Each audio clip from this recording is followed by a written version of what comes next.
بسم اللہ الرحمن الرحیم الحمد للہ رب العالمین والصلاة والسلام علی سید الانبیاء والمرسلین وعلى آلہ وصحبہ اجمعین اما بعد فاعوذ باللہ من الشیطان الرجیم بسم اللہ الرحمن الرحیم قل هل يستوي الذين يعلمون والذين لا يعلمون وقال تعالى ومن أحسن صبغة الله ومن أحسن من الله صبغة أو كما قال عليه الصلاة والسلام اللهم صل على سيدنا محمد وعلى آل سيدنا محمد وبارك وسلم اللهم صل على سيدنا محمد وعلى آل سيدنا محمد وبارك وسلم اللهم صل على سيدنا محمد وعلى آل سيدنا محمد وبارك وسلم۔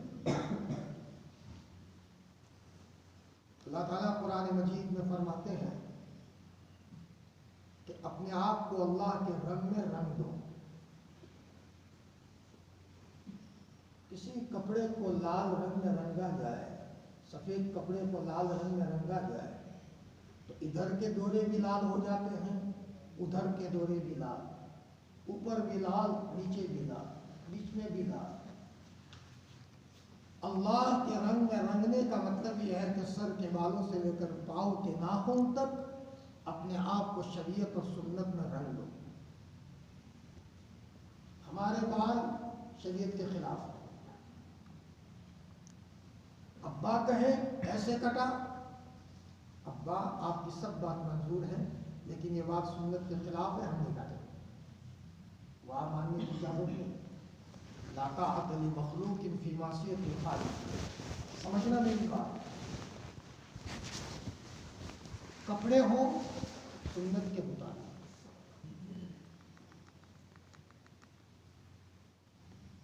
ہمارا چلنا بیٹھنا سونا، دوستوں کے ساتھ ملنا، رشتہ داروں میں جانا، بیمار کی عیادت کو جانا، کوئی مرحلہ ایسا نہیں ہے جہاں محمد الرسول اللہ صلی اللہ علیہ وسلم نے ہماری تربیت کی باتیں نہ بتائی۔ اپنے آپ کو رنگ دو، کیا ملے گا؟ ہم تو صرف اس چکر میں ہیں کہ لوگ کہیں حافظ صاحب، مفتی صاحب، لوگوں کی ایسی کی تیسی، لوگوں کی بات کا کوئی ویلیو نہیں۔ وہ اتنی تعریف کریں تو کھلنے کی ضرورت نہیں، وہ اتنی برائیاں کریں تو تھک کر بیٹھنے کی ضرورت نہیں۔ وہ تو ظاہر دیکھتے ہیں، کبھی اس کی تعریف کبھی اس کی تعریف۔ حضرت تھانوی نور اللہ مرقدہ فرماتے ہیں کہ میرے استاد محترم حضرت مولانا یعقوب صاحب ناموتی رحمۃ اللہ علیہ کوئی اتنی تعریف کرتا تھا تو بھی حضرت دیکھتے نہیں تھے، کوئی اتنی برائیاں کرتا تھا تو بھی دیکھتے نہیں تھے۔ میں بھی غلام، وہ بھی غلام، غلام کی قیمت غلام نہیں لگاتا، غلام کی قیمت تو آقا لگاتا ہے۔ اللہ جس کو اچھا کہے وہ اچھا، اور اللہ جس کو برا کہے اس کو برا۔ بہت سارے غلام جمع ہو گئے، ایک غلام کہتا ہے یہ غلام 50,000 کا اور وہ غلام اتنے کا، تو سب ہنس کر کے کہیں گے کہ تو بھی غلام میں بھی غلام، ہمیں کیا، ہم تھوڑی قیمت لگائیں گے، قیمت تو ہمارا آقا لگائے گا۔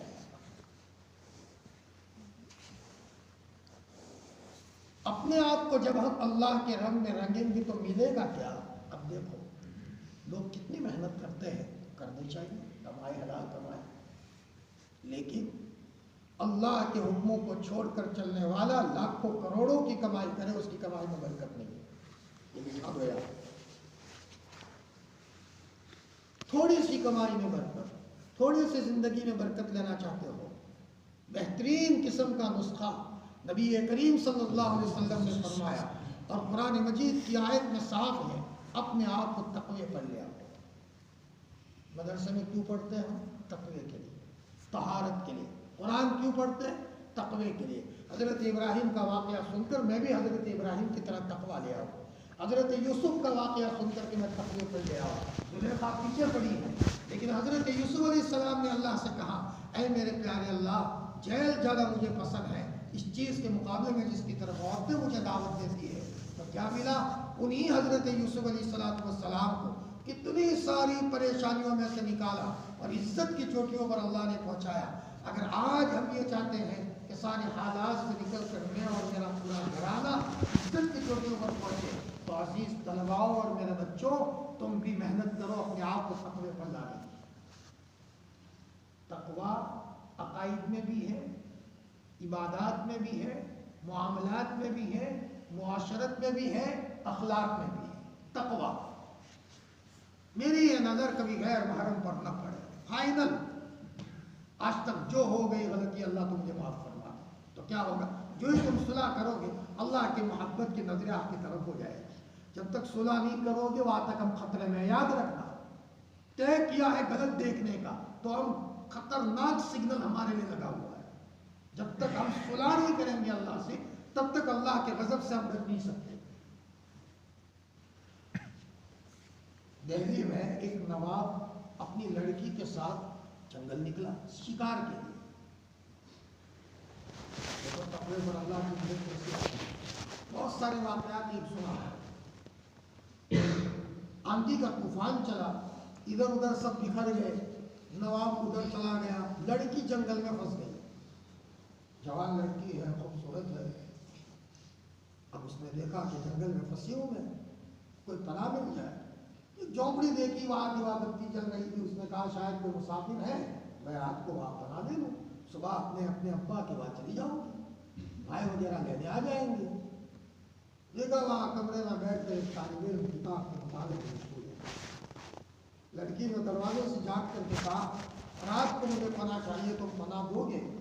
طالب علم بہت نیک تھا۔ ایک زمانہ تھا کہ طالب علم یعنی تقوی کا پتلا، طالب علم یعنی سراپا طہارت، طالب علم جس کی آنکھوں سے حیا ٹپکے، طالب علم جو محلے میں لوگوں کی بیواؤں کی خدمت کرے، طالب علم جو رات کے گہرائیوں میں مسجد کا کونا تلاش کر کے اللہ کو منائے اور رو رو کر کے اللہ کی طرف سے نور اتنا برسا ہے کہ پورا محلہ اس سے فائدہ اٹھائے، فیضیاب ہو۔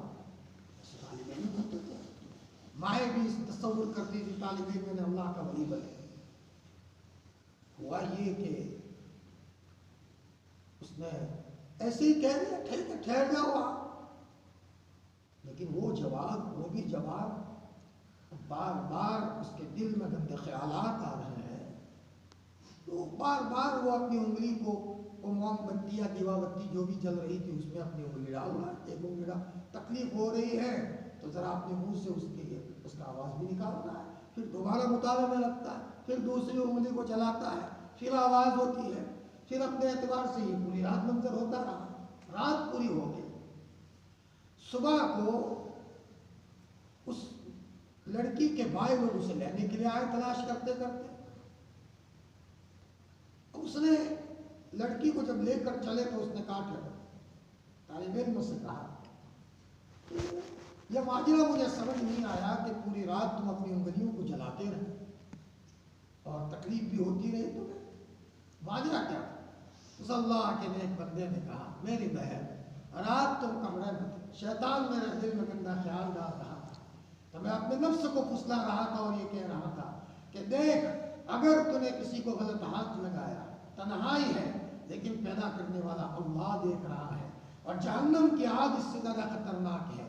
پہلے تو یہ آگ میں اپنی انگلی ڈال، اگر تو برداشت کر سکتا ہے تو آگے کی بات سوچنا، اور ظاہری بات ہے کہ دنیا کی آگ میں تو برداشت نہیں کر سکتا تو جہنم کی آگ بلا مجھے کیسے برداشت ہو۔ بس یہ بات لڑکی کے دل میں بیٹھ گئی۔ اب لڑکی کے رشتے آ رہے کہ خوبصورت لڑکی تھی، نواب کی بچی ہے، لیکن اس اللہ نے اس تقوی کی بنیاد پر اس لڑکی کے دل میں یہ ڈالا کہ چاہے وہ ملا ہے مولوی ہے لیکن مجھے نکاح وہاں کرنا ہے۔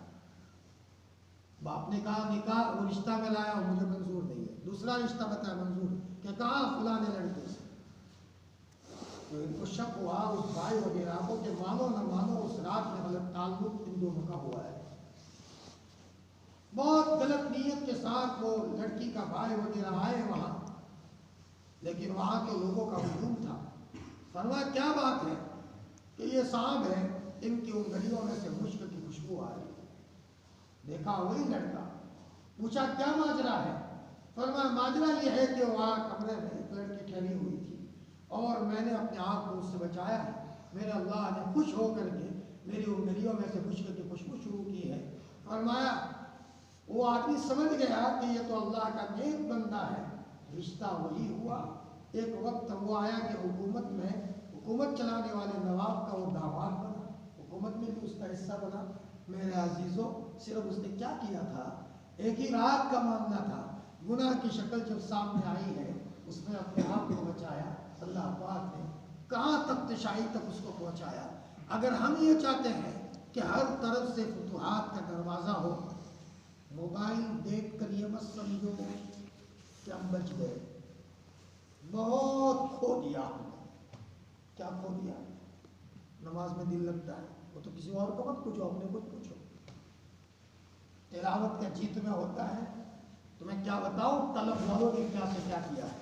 ہمارے ہندوستان میں تصوف کا سلسلہ جو چلا ہے، حضرت حاجی امداد اللہ صاحب رحمہ اللہ مرقدہ سے، حاجی امداد اللہ صاحب رحمہ اللہ مرقدہ کے والد ان کے دادا بہت نیک آدمی تھے۔ حاجی امداد اللہ صاحب اللہ سے دعا کرتے تھے، اے اللہ تجھ تک پہنچنے کی کوئی شکل مجھے نکال دو۔ روتے رہے۔ ایک مرتبہ خواب میں ان کے دادا نے کہا کہ بیٹا میں تیرا ہاتھ پکڑواتا ہوں، حاجی نور محمد صاحب جنجانوی کے ہاتھ میں، ان کے پاس جاؤ، اللہ پاک تمہاری اصلاح کرے گا اور تمہیں کسی مقام تک پہنچائے گا۔ دن میں روئے ہیں، رات میں دادا نے ان کا ہاتھ پکڑوایا ہے حاجی نور محمد صاحب جنجانوی کے ہاتھ میں۔ اب یہ بے چین، بلکہ اللہ کے رسول نے بھی خواب میں تائید کی کہ آپ کے دادا کہتے ہیں صحیح ہے، ان کے پاس جاؤ۔ صبح بے چین، زمانے میں موبائل ایسا اردو وغیرہ کا سسٹم نہیں تھا، بے چین یوں پڑھاتے ہیں لیکن پڑھانے میں بے چین ہے، میں کیا کروں جس آدمی کو میں نے خواب میں دیکھا ہے اور اللہ کے رسول نے بھی اس کی تائید کی، وہ آدمی مجھے کہاں ملے گا۔ اندر ہی اندر خواب سوچتے رہے لیکن کسی نے رہبری نہیں کی۔ 1 سال کے بعد حضرت قلندر شاہ کر کے ایک اللہ کا ولی ان کے گاؤں میں پڑھانے کے لیے آیا، صاحب کشف آدمی تھا، حاجی نور محمد صاحب۔ حاجی امداد اللہ کا ہاتھ پکڑ کر کے کہا، بیٹا 1 سال کے پہلے تم نے کسی کو خواب میں دیکھا تھا؟ اللہ کے رسول نے آپ کو کوئی اشارہ کیا تھا؟ آپ ان کو ملنا چاہتے ہو؟ کہ جی۔ تو کہا جاؤ یہاں سے ادھر رائے پور کی طرف، کاندلا کی طرف، اور کاندلا کے پاس میں جنجانہ کر کے ایک گاؤں ہے، وہاں قبرستان میں ایک اللہ کا ولی ملے گا، ان کے پاس جاؤ۔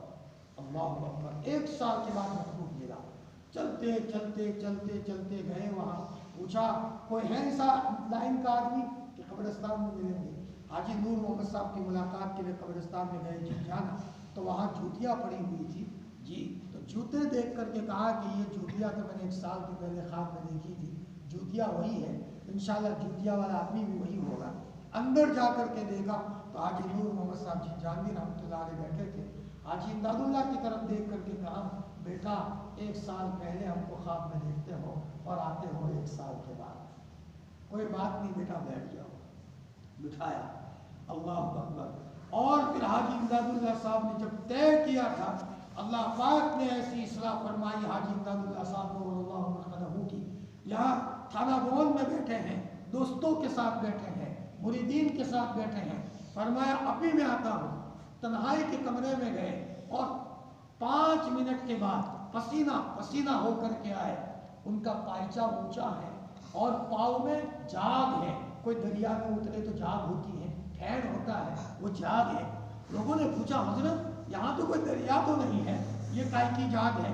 حاجی صاحب نے فرمایا بچوں میں تمہیں کیا بتاؤں، حاجیوں کا جہاز جا رہا تھا، پانی میں ڈوب رہا تھا، اللہ پاک نے مجھے پہنچایا، میں وہاں بسم اللہ کہہ کر کے گیا، حاجیوں کے جہاز کو ہاتھ لگایا اور حاجیوں کا جہاز صحیح سالم جدہ کے ایئرپورٹ پر پہنچ چکا ہے۔ مطلب کہ وہاں اپنے اعتبار سے جدہ اسٹیشن پر ہی ایک پانی کا جہاز لگ گیا ہے۔ یہ لوگوں نے تاریخ لکھ دی۔ جب واپس آئے حج کرنے والے تو پوچھا کیا واقعہ ہوا تھا، کچھ حادثہ ہوا تھا؟ کیا بتائے، ہماری کشتی تو ڈوبنے کے تیاری میں تھی، اتنے میں ہم نے دیکھا کہ 20 سمندر میں حاجی صاحب آتے ہیں اور ہماری کشتی کو ہاتھ لگاتے ہیں۔ اللہ اکبر۔ ہمارے بڑوں نے اپنے جذبات کو اتنا مجروح کیا تھا کہ حاجیوں کی کشتی کو ہاتھ لگاتے تھے، اللہ ان کی کشتی کو صحیح سالم کر دیتا تھا۔ ہم گھر میں ہیں لیکن ہم یہ نہیں چاہتے کہ ہم اپنی زندگی کو اس مقام تک لے جائیں کہ ہمارے ذریعے سے ہمارے پورے گھر کی کشتی ڈاواڈول ہو رہی ہے۔ اللہ پاک اس کو صحیح کرے۔ کیا کرنا ہے ہمیں؟ گھر پر رہتے ہوئے اپنے آپ کو تقوی کا پابند بنانا ہے۔ تقوی کا پابند کا مطلب میں نے اس سے پہلے کہا تھا، موبائل خطرے کی گھنٹی ہے۔ موبائل کے نشے میں آنے والا بچہ باپ کی نصیحتوں سے دور ہے، ماں کی نصیحت سے دور ہے، دادا کی نصیحت سے دور ہے۔ اس لیے موبائل کو سب سے پہلے اپنے آپ کو اپنے سے اس سے دور کرے، کوئی کہے نہ کرے۔ دوسری بات، اپنے آپ کو نماز کے اہتمام پر لائے۔ حضرت مفتی فاروق صاحب نور اللہ مرقدہ کے بارے میں ہمیں میرٹھ کے لوگوں نے بتایا کہ مولانا ابھی حضرت مفتی صاحب کو داڑھی نہیں آئی تھی، اور ہم لوگ گزرتے تھے وہاں مدرسے کے سامنے سے، تو ہم دیکھتے تھے ان کا یہ حال ہوتا تھا کہ رات میں بھی اللہ کے سامنے نوافل میں مشغول ہے۔ ہو سکتا ہے پڑھنے کے زمانے کا کوئی واقعہ ہو، جلال آباد کا واقعہ ہے، اللہ پاک نے کس مقام تک پہنچایا۔ ہمیں چاہیے کہ ہم اپنی زندگی کے اندر میں نماز کا اہتمام لائیں، اپنی نگرانی خود کریں، اپنے پاس ڈائری ہو اس میں نظام الاوقات لکھ لیں، 5 وقت نماز جماعت کے ساتھ خود حاضری بنائیں، کوئی اور نہیں بنائے گا، خود حاضری پورے اس میں ایک نماز کے اہتمام کرائیں۔ دوسرا، قرآن مجید کی تلاوت کریں۔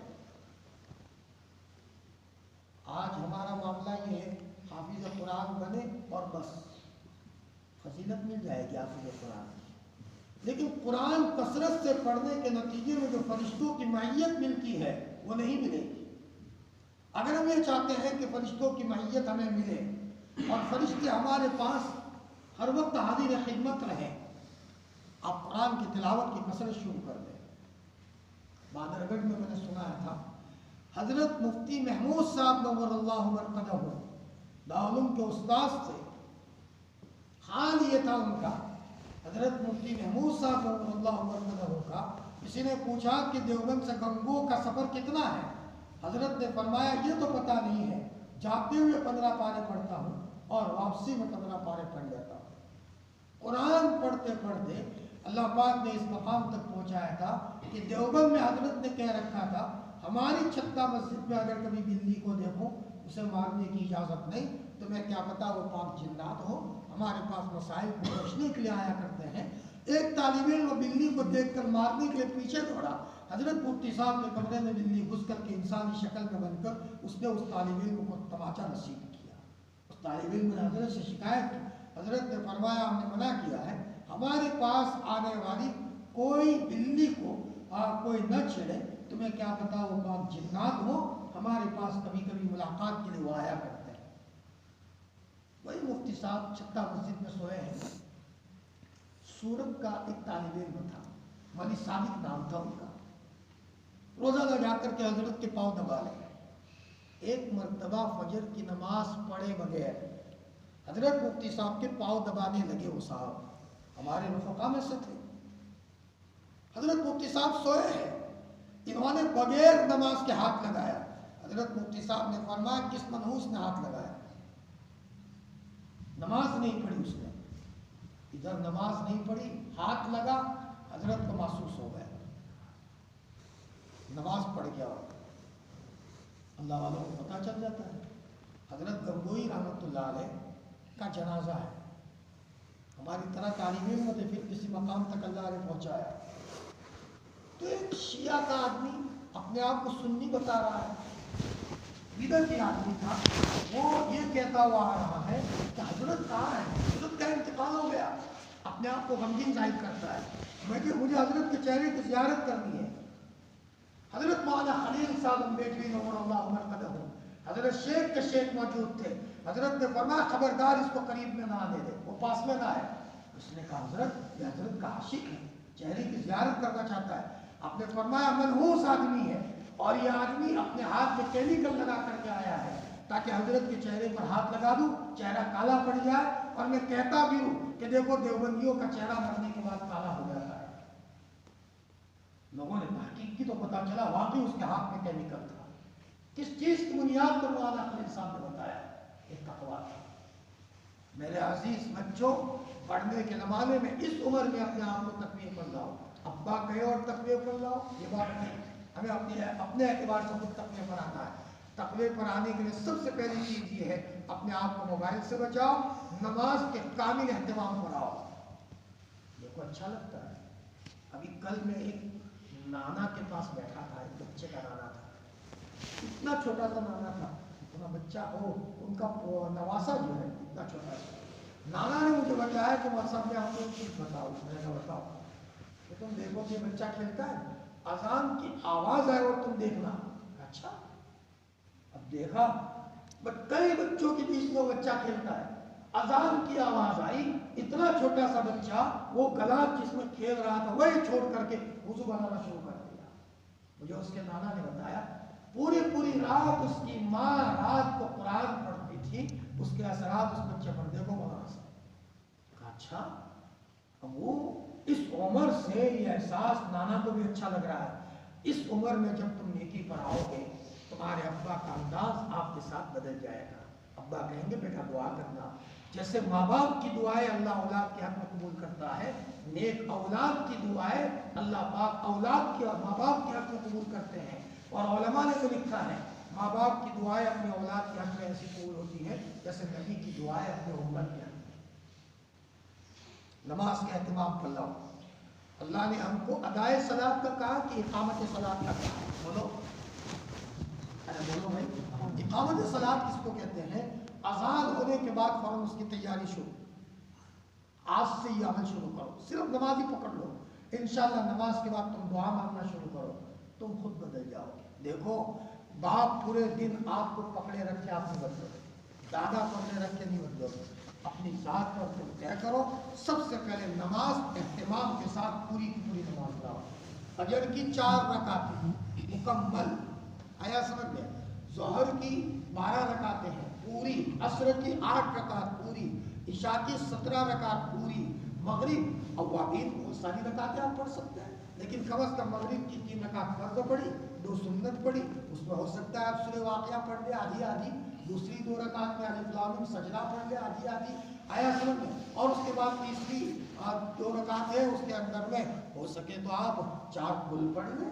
حضرت سعید احمد صاحب مفتی کہا کرتے تھے مغرب کے بعد نفل میں اگر پہلی رکعت میں کوئی سورہ فلق پڑھے اور دوسرے میں سورہ ناس پڑھے، زندگی میں کبھی اس کو سحر نہیں ہوگا، کوئی بھی سحر آئے ٹکرا کر کے چلا جائے گا۔ اپنے آپ کو آج کی مجلس میں میں یہ کہتا ہوں ہر طالب علم اپنے آپ کو موبائل سے بچائے اور نماز کے مکمل اہتمام پر لائے۔ اور دیکھو بچوں، جماعت مت چھوڑو، اکیلے نماز پڑھو گے اللہ کی قسم اس کا پاور اندر ہے، وہ تو دل محسوس کر لیتا ہے، لطف محسوس کر لیتا ہے۔ اور اگر دو آدمی کی مل کر جماعت کر سکتے ہو تو بھی جماعت، سب سے بہتر تو بات یہ کہ مسجد جاؤ، لیکن اگر کہیں کھیت میں ہو تو جماعت کے بنا آپ نماز مت پڑھو، اور مسواک کے ساتھ وضو کرو اور پوری وضو کرو۔ پھر میں ان اعمال کا اہتمام لاؤ، نماز کا اہتمام کرو گے کون کرے گا؟ اونچی کرو۔ اب دیکھو میں زبردستی تو نہیں کرتا، لیکن آئندہ جب میں آؤں مشورے سے تم بھی کہتا ہوں، جس نے اہتمام کیا ہے اپنے نام کے ساتھ صرف ہمیں یہ بتا دے کہ مولانا الحمدللہ جب سے آپ نے کہا ہے تب سے لے کر اب تک ایک تکبیر تحریمہ میری نانا نہیں ہوئی۔ تکبیر تحریمہ جس اللہ کے بندے کو دے دی اس کے بعد ہی دعا کی قبولیت کا وقت شروع ہوتا ہے۔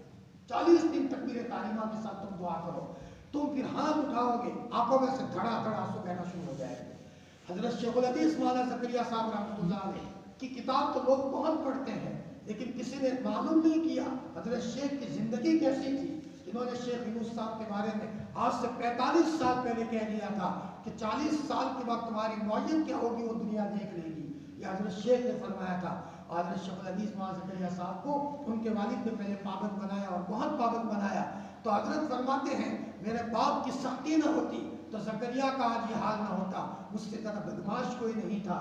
میرے والد مفتی یحییٰ یہ خدمت کرتے تھے حضرت گنگوئی رحمۃ اللہ علیہ کی، حضرت گنگوئی کے پاس لوگ مٹھائی لاتے تھے، میں تو خادم کا بچہ تھا، تو میں اب حضرت گنگوئی نے تو مٹھائی کھولی بھی نہیں ہوتی تھی اور میں مٹھائی کھول کر کے کھانا شروع کرتا تھا. میرا باپ مفتی یحییٰ میری طرف اشارہ کرتے تھے کہ کیا کر رہا ہے تو؟ حضرت کی مٹھائی کھا رہا ہے. حضرت گنگوئی فرماتے تھے مولی یحییٰ بچے کو کچھ مت کہو، بچہ بچہ ہوتا ہے.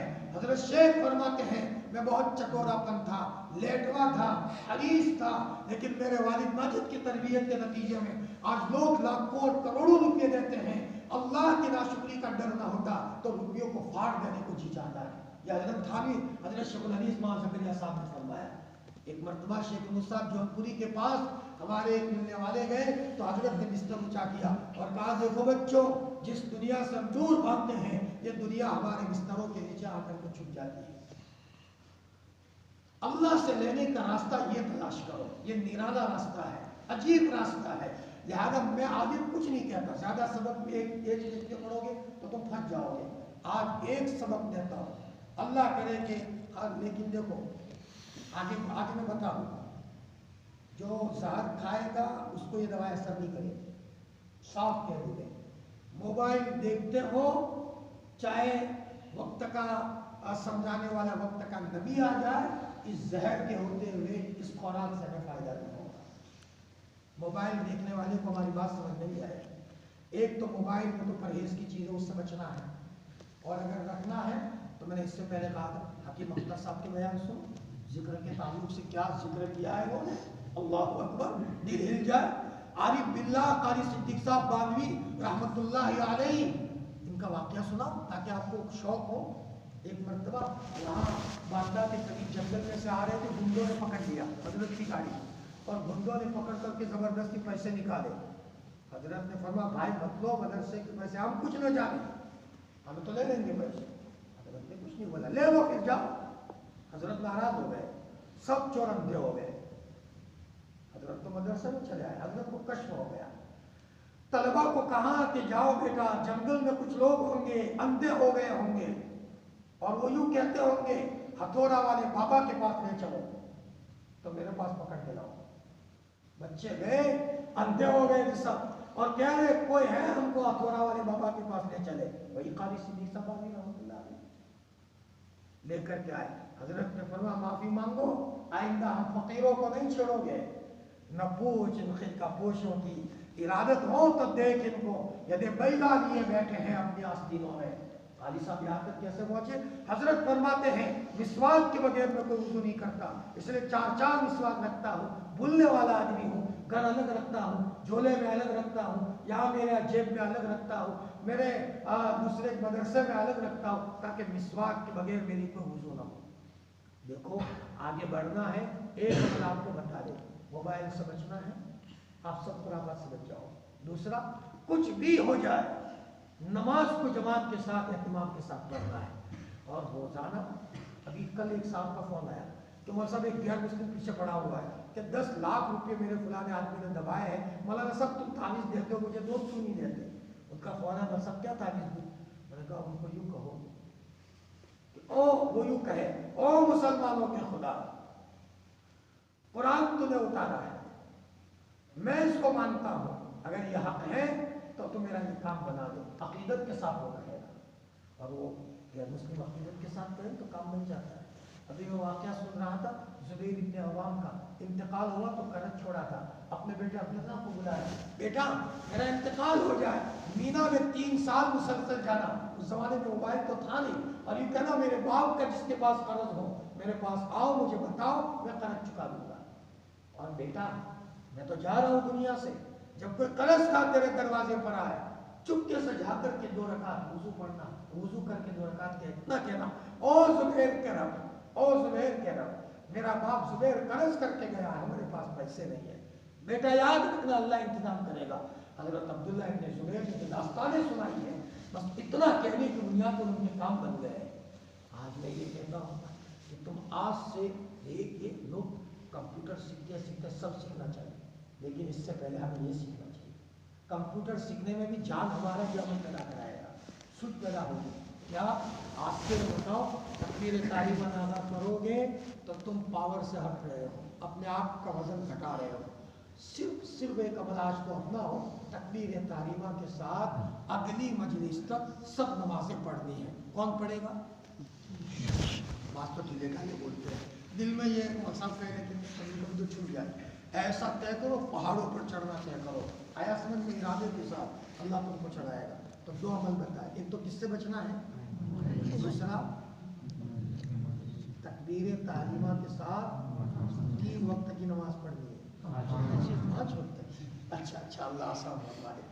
دیکھو اس میں سے کوئی طالب علم طے کر دے، یہ تو ان کے من کی بات ہے، 40 دن مجھے ایک بھی نماز تکبیر تحریمہ کے بغیر نہیں پڑھنی، ایک بات، اور کپڑے ناپاک نہیں رہنے چاہیے، پھر 40 دن کے بعد وہ طالب علم میرے پاس آئے، میں اللہ کے گھر میں بیٹھ کر قسم کھا کر کے کہتا ہوں اس بچے کے دل کی کیفیت بدل جائے گی۔ اس بچے کے یہ لو چکھنے کی چیز ہے۔ کبھی کبھی ہم سفر کرتے ہیں تو ایک غیر مسلم مندر کے سامنے بیٹھا ہے، یوں ڈال کر کے بیٹھا ہے اور یوں لگائے بیٹھا ہے کہ کیوں اس کو چکھنے اعتبار سے دنیا کا لینا ہے، میں تو اللہ سے لینا ہے، تو اللہ کا لینے کے لیے یہ عمل ہے، اس کو حاصل کرنا چاہیے اور آسان ہے، گھر میں رہتے ہوئے نماز کا اہتمام کرنا ہے، بس یہ دو عمل کرو، اللہ پاک عمل کا توفیق عطا فرمائے۔ تم نماز کے اہتمام پر آؤ گے، وہ نماز کا اہتمام مین سوئچ ہے، وہ تمہارا قرآن بھی پکڑوا دے گا، ماں باپ کے قدموں میں بھی لے آئے گا، غلط صحبتیں بھی چھڑائے گا، اور ہر نماز کے بعد صرف دل سے دعا مانگ کر اتنا کہو، اے میرے اللہ تو مجھے نیک بنا دے، نیکی کے راستے پر ڈال دے، تیرے کرم کی بنیاد پر یہ فیصلہ فرما دے، جو ہو سکتا ہے تم کرو، انشاءاللہ دیکھو اللہ ہمارا ہاتھ پکڑ لے گا۔ اللہ کے نسل